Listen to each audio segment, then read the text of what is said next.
Hey everyone, and welcome back to our channel.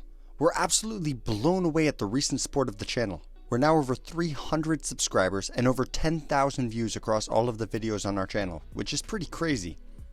We're really grateful for the support you've shown as viewers and subscribers. It really encourages us to keep putting out new content, which will help you in your econ class. Today we're going to be looking at the 3 major fallacies in economic thinking. In case you're unsure what a fallacy is, we've consulted our friend Google to give us the scoop.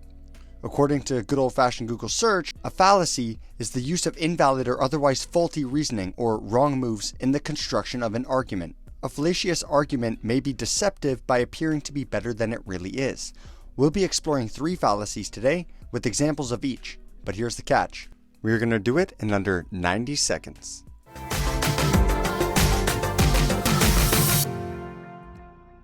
As we mentioned previously, there's 3 common fallacies which plague economic thinking. And they are the fallacy of composition, the post hoc fallacy, and the fallacy of single causation.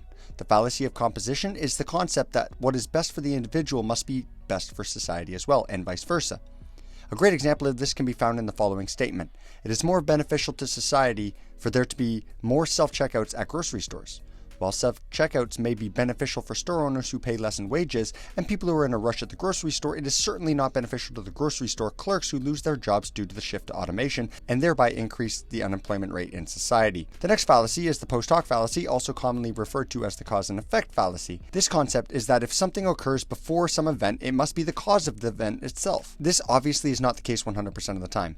A very common example in politics is a newly elected government taking credit for improving the economy. Since the economy has improved after the election itself must have been responsible for this economic improvement.